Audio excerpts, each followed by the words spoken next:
Вышел на балкон, они подряд вот так били, и одна мне попала. И, короче, меня отбросило. Я потом встал, знаю, что током ударило.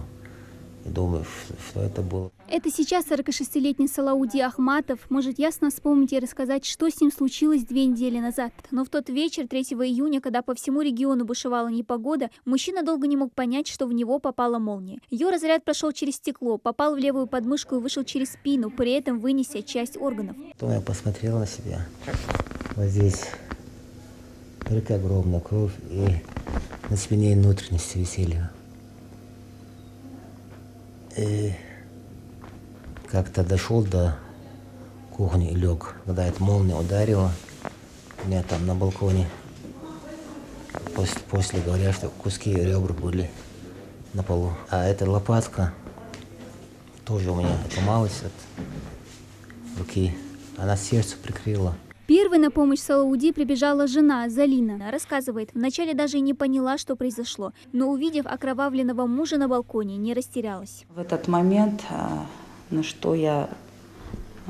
чем я подумала, это что нужно позвать помощь, потому что я его просто не смогла поднять.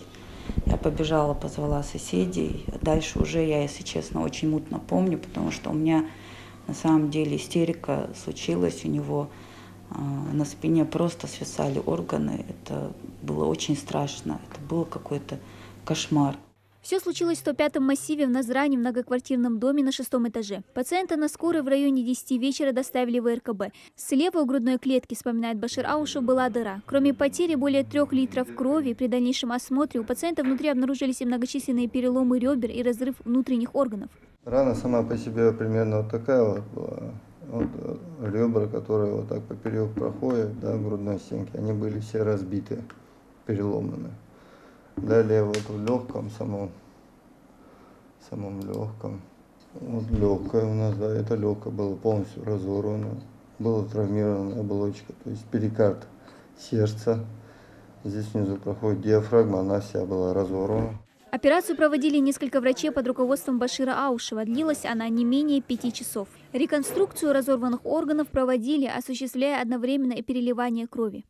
Были выполнены реконструкции вышивания легкого, левого купола диафрагмы, до удаления селезенки, и также мышечно-реберная реконструкция грудной стенки слева с удалением оставшихся осколков этих 8-9 ребер. Очнулся Салауди после операции через 3 дня. Спустя неделю его перевели из реанимации в отделение. Сейчас состояние Салауди стабильное. Сам пациент рассказывает, после случившегося и не верил, что останется жив. И очень благодарен ингушским медикам. Если честно, я тоже думал, все, конец. Но они сделали, конечно, с помощью Аллаха, но они сделали невозможное возможным. Я очень благодарен. Спасибо всем, кто помогал им.